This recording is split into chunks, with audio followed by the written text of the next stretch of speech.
The second half of this game, to me, was the turning point, not only last season to get them into the playoffs, but it's the turning point where A&M goes from being the nice story that always drops the game that knocks them out of the national debate.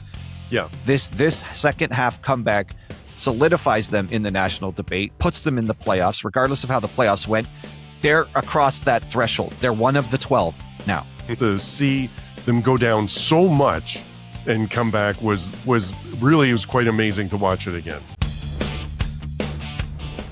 Welcome to Saturday versus Sunday. I'm John Barber, and with me is Jeff Dover, and we're talking college football.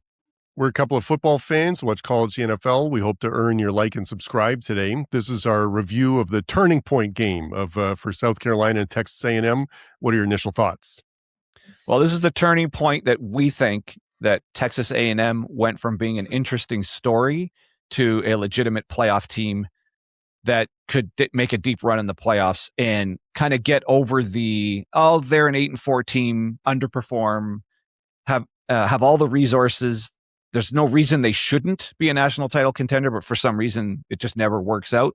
This is the game where I think that narrative had to change, or at least the nation had to really take notice and think, all right, they're something's changed now. This team isn't the same old Texas A&M. Like something had to have changed here. Yeah, Texas A&M would be, and the Texas A&M fans, you can correct us if we're wrong, but like they're I feel like they've had a history of dropping a game they shouldn't have. You know, like they'll have really high points of beating some good teams and looking like unstoppable, and then there's just some inexplicable losses in there too. So, and this was shaping up to be. This was a fascinating rewatch. I really enjoyed watching this game again. I know what happens, right? I know they go down a lot and then they come back, but man, watching it from the beginning and just seeing what it feels like, because it was, South Carolina was 1-6. It's in the SEC at that point, I think, and Texas A&M was 6-0, and so it would have been heavily favored, in this game, and just to see them go down so much and come back was quite amazing to watch it again. Yeah, and the first half of this game, it's Texas A&M making a lot of mistakes, more so than South Carolina like putting it to them. Now, South Carolina, how many drops did they have in the first half? Oh my goodness. Unbelievable. So South Carolina makes them pay for some of these mistakes, but it's A&M doing it to themselves. Like Marcel Reed couldn't really look any worse in a half if he tried, but his receivers were doing him no favors at all. And we're talking about receivers. One of them at least is in the NFL right now. So it's Concepcion was in on the mistakes. Bethel Roman was in on the mistakes. Craver, they were dropping wide open passes. At one point it looked like they had like the yips. Yep. Like they just couldn't hold the ball. And it's not like these were contested catches. We're talking about routine slant patterns. Concepcion drops one in the end zone, like inexplicably. Yep. It was right on his face mask, not a difficult pass. It's not behind him or anything. And just all over the field. These are really good receivers that we've seen make amazing catches. And for some reason, in just the first half of this game specifically, they couldn't catch a ball to save their lives. And at some point, Marcel Reed throws at least 2, if not 3 passes in a stretch of 5 or 6 attempts where all 3 of them 100% should have been intercepted. And the defense just volleyed them and fumbled them all over the place. Yeah. Like this could have been a 5 interception game for Marcel. Yes. Yeah. No, I always think about that. I remember with the football team that I worked with, the coaches were always quick to say that's why they're on defense. If they couldn't catch the ball, like that really hits them in the hands. Otherwise, they'd be on offense. But it was. So this is the anatomy of an amazing comeback, is you have to go down a lot early, right, in order to have that comeback. So the anatomy of the going down early are the drop passes for A&M, the missed field goal, defensive touchdown by South Carolina, right? So it's not like South Carolina scored 30 points on offense, right? Like there was a pretty brutal, like the interception return there, or the fumble return for the touchdown. Yeah. And then a quick 3 and out right after that. And then South Carolina has a pretty long drive for a field goal, another couple 3 and outs, and another interception, another missed field goal by Texas A&M. And just the last 2 minutes of the first half was crazy to have the touchdown, interception, and field goal. Like it was all so many things had to go their way in order to be 30-3 at halftime. And that's a really good point. That's how you know there is a chance of coming back here, because it's so many opportunities just handed to South Carolina. Like we said, it could have been more interceptions, could have been 3 or 4 more. So it's not so much South Carolina came out in a dominant fashion, put up 30 points, held them to 3, and like that's a wrap. No. They're just going to boa constrictor the rest of the game. They are, I don't want to say luck, but boy, is it ever an opportunistic 30 points. And that's how you know if A&M can just clean up their act, there's a chance they could come back in this game, because it's them. It's all self-inflicted wounds. Yes. So that was the thing that's one of my notes that I have here.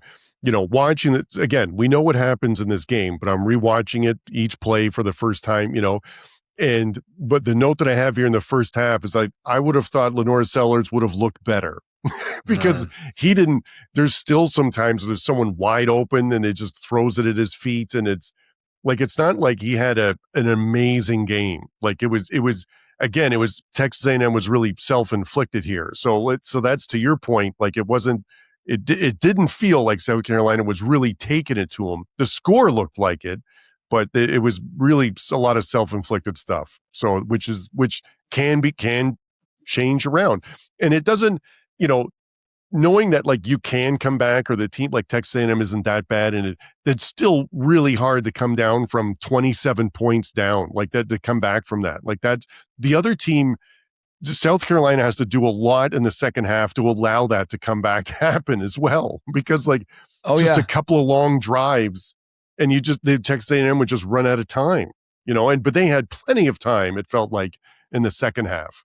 Oh, this comeback is complete in the third quarter. Yeah. Then A&M actually just had to hang on, but the comeback was so rapid. It was such a massive turnaround. And to your point, South Carolina just put up no resistance. Like once the third quarter started, A&M, whatever. Okay, so I don't know if there even is such thing as halftime adjustments, but whatever Elko said to them, he's like, "Look, listen, you assholes, I just got an extension. Make the administration right." It was so funny that the broadcast mentioned he got an extension in the middle of that first half while they're just completely unraveling. It was just ironic timing that, by the way, he just got announced his extension while they're literally unraveling on the field. Yeah. There's 2 things I liked on the crawl while watching this game: announcing the Elko extension as they're going down like 30-3. Yeah. And then my second favorite one was Sorsby had a really good game against Arizona. Oh, that's great. That's great. And I'm like, oh man, things have changed. Yeah. So I have a couple notes here just on how South Carolina was doing early in the game. So an interesting thing. So coming into this game, A&M's undefeated in SEC play. Yes. They have 2 SEC games left, this one and Texas.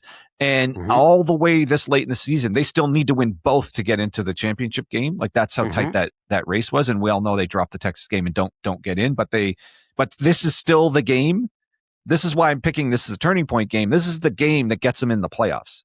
Yeah. Because after this, they have an easy game they win. But this, to me, this win afforded them the wiggle room to lose the Texas game, but still make the playoffs. Yeah. So they still hadn't achieved the first goal of getting into the SEC championship game. But this comeback, the second half of this game, to me, was the turning point, not only last season to get them into the playoffs, but it's the turning point where A&M goes from being the nice story that always drops the game that knocks them out of the national debate. Yeah. This second half comeback solidifies them in the national debate, puts them in the playoffs, regardless of how the playoffs went. They're across that threshold. They're one of the 12 now. And so coming into this year, we have to respect them as one of the 12 that made it last year. And if Elko's building off of any of that, which we think he is, Marcel Reed is back. Hopefully Marcel Reed learns from these mistakes. There's every reason to think they're highly expected to be one of the 12 this year. And to me, it all turns on how much character they show coming back from making their own mistakes. This is obviously there's a team on the other side. There's NFL players on that South Carolina defense. We know this. They have some complete freaks on that defense, but these were self-inflicted wounds. They exercised all of those demons while they're having orange slices at halftime and come out and completely dominate the third quarter. Yeah, no, that's a really good point too. There's been some videos on halftime adjustments and how there is no such thing. Like Peyton Manning said he's never done it. It's too hard. It takes a long time to implement like the system and practice and things like that and you can't just change it like at a halftime. So I totally get that. But what I will say, for credit to Elko, is that what can happen at halftime is that everyone feels demoralized and they come out and they don't try that hard in the second half if they think it's over, right? So that is where I will give them some credit, either with their halftime adjustments that may or may not happen, but at least they didn't quit, which absolutely can happen in college football, especially when you're down 27 points. So I will give them credit and the players credit for not doing that. And what really helped was scoring the first possession out of the half, right? Because then you're like, okay, we needed to do that. And then South Carolina goes for it on fourth down and doesn't get it. And then Texas A&M gets another touchdown right then. And then South Carolina 3 it out, and then Texas A&M touchdown. Exactly what would have to happen for 3 touchdowns in one quarter doesn't happen all the time. So that was it was amazing to see that. Yeah, and another interesting stat the broadcast brought up is Beamer is 6-1 against ranked teams in November, and 3 of those victories are over top 10 opponents. Yep. So for one way of viewing this is it's in Beamer's DNA at South Carolina to come up with big victories late in the season, and by all rights, it looked like he was doing it again until the third quarter happened. It was just an interesting storyline to follow. As bad as South Carolina's season was going, this particular type of potential win seemed to be on script for a Beamer-led South Carolina team, until it wasn't.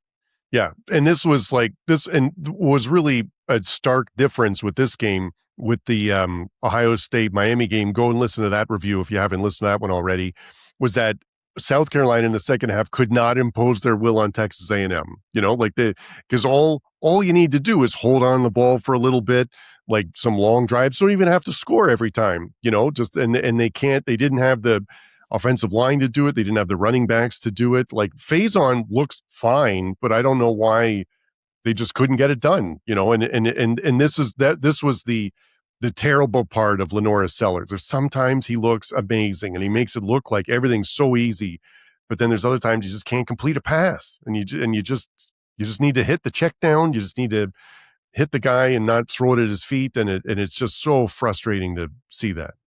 Well, my note here is he was really only burning them on chunk plays.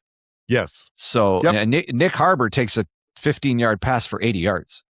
Yeah. And they hit a couple other chunk plays. So to your point, Sellers still is not running the offense efficiently, like hitting intermediate, hitting short stuff. That's the sort of stuff you need to maintain a lead and grind a team down. You need to just 3 or 4 yards running, 2 or 3 more plays, like short pass plays, a couple of screen, just wear them out. That's what you want to wear a team down. But instead, the whole game, they were mostly moving the ball on chunk plays. So when the chunk plays went away in the second half, and A&M's defensive line realized, oh, wait, we are one of the best defensive lines in the country. Why don't we just go ahead and start doing that? Which they absolutely started doing that. And then, like you said, South Carolina could not maintain a drive, and they kept handing the ball right back to A&M, and A&M had multiple chances to get themselves right. And boy, did they ever get themselves right. Specifically, Concepcion was unguardable in the second half. Like he was, instead of dropping the ball, he actually caught it. I mean, this could have been, Reed threw for 400 and something yards. If those guys didn't drop the ball, that's like a 700-yard performance. It is. It really is. Because I have another note. The rewatch is so interesting. They're starting off getting chunk plays. Yep. Like A&M is. And I thought, wait, I know this first half is horrendous. They're getting yards all over the place in the first half. And then the drops start. And then I thought, my goodness, this could have been a 600 or 700-yard passing performance if these guys just didn't drop the ball. Yeah, no, for sure. Exactly. And so just to go back to North Carolina too, that was Nick Harbor took that pass like 15 yards, took it like 80 yards, right? And he's coming back. So that's part of the reason why we're doing these review games, specifically for teams that, and keeping an eye on like who will be back in 2026. Because in this day and age, there's a lot of turnover, there's a lot of transfers. So, knowing that Lenora Sellers is coming back, knowing that his brother, Jaden Sellers, he's the wide receiver. He looked good. He's coming back too. Nick Harbor's coming back for South Carolina. So those are some good pieces, and they showed flashes in this game. It's just a monumental collapse really by them in the second half. It was really bad, but yeah. Yeah, they're an odd one because they're going to have what's probably the best defensive end in the game. Yeah, Stewart's coming back. That was another note that I had. Like, and you could see him and Texas A&M had a defensive end that was really disruptive too. But like, those are such an important position in football too, and rightfully so, because they can really take the timing off of the offense and really put pressure on the QB. And Stewart looks really good. So it's really impressive he's coming back. Coming into this game, A&M is the number 1 third down defense in the league, and they're in the top 5 in all kinds of defensive categories. In the first half, they forgot that that's what they were. And in the second half, it's like, oh, yeah, that's right. We're actually pretty good at defense. And then that defensive line just completely took the game over in the second half. Yeah, Cassius Howell, that's the guy. Cassius Howell, he's in the really NFL now. I can't remember who drafted him, but outstanding player. So it's not for lack of talent on A&M. It was this particular game and that first half performance. I'm still curious as to how a team that looked as good as they did all year, and I mean, we're talking about Marcel Reed just couldn't complete a pass, threw the ball to the other team. His accuracy just disappeared for a half, which was odd. It doesn't take much, right? That was really my takeaway from it. Like, it was a couple of drops, a couple of missed field goals, and 1 or 2 bad decisions. The quarterback leads to a disastrous 30-3 hole. So it really, it's amazing how little it took to get to that point. Yep. And so in the second half, they just right the ship. I don't know how else to say it. Like, everybody that was dropping passes catches passes. Reed is making smart decisions with the ball, scrambling when he needs to, finding the right receiver, actually accurate. So besides the interceptions, he was just off. He was just missing guys. So all of that changed. It's still jarring to see that same player play that differently in the same game. Good for the A&M fans that it was the second half that was the good half, and not he played great and then fell apart. He played is about as bad as a person can play, and he seems to have the mental sort of resolve to, okay, that half's over. Let's finish the game here, which is good on them for being as young as they are, for not just unraveling. Like, I'm sure the fans were just gutted at halftime thinking, how can we be this? How can we play this bad? Like, that was no. And you're right. It's the fact that a lot of credit goes to players and the coaches like that, because you could have quit. You could have packed it in. And even after like that first touchdown in the second half, it's not like you're not immediately back. It's like 30-10. Like, it's not, but they really played like they had all the momentum, like everyone was hungry. Everyone wanted it to, so that was really impressive, because that doesn't always happen. And two things that stick out on the completion of this game. The completion of the scoring comeback was on a 99-yard drive. Yeah. So South Carolina pins them on a perfect punt, and they're on the 1-yard line. And again, explosive plays by Concepcion. Reed's totally in command of the offense at this point. Like, they just march 99 yards, and basically everything they want, they're getting going down the field here. And then they try to give the game back on that ridiculous play, on that 1st and goal play, where they take Reed out from under center. And this is a chance. I do not understand why coaches do this. So they're up 31-30. They obviously have all the momentum. This game is essentially in hand. They're 1st and goal on like the 5 or the 6. The first 2 plays get them to the 1-yard line. And Reed at this point has clearly redeemed himself. He's playing out of his mind in the second half. Then you take him out from under center and you put a running back in on some gadget play. And the running back names escapes me, but it doesn't matter. That's not who you put under center at this point. You leave your quarterback who has led this epic comeback. You leave him there. And who instead, can also run a bit, by the way, too, right? Like Joe it's not can run. Yeah. And instead, the guy panics immediately, tries to throw the ball to Reed. Reed, it's a terrible throw, lateral. I don't even know what you call what he tried to do. And South Carolina recovers. And I'm thinking, what are you doing? Just line up. And at this point, A&M has not been able to run the ball. They haven't been able to run the ball all game. But if you can't get the 1 yard, that's fine. Kick the field goal. Now you're up by 4. Yeah, exactly. South Carolina has shown no ability to move the ball in the second half. Now you're forcing them to drive the field in 2 minutes. And now they have to get a touchdown. Yeah. The way this game is unfolding, that to me seems like the much more secure thing to do is let your defense is cooking at this point too. So let them go out and win the game, knowing the other team has to go the length of the field. Oh my God. It just frustrates the hell out of me that they tried some trick play there. And the defense still holds and the defense shuts the door anyways.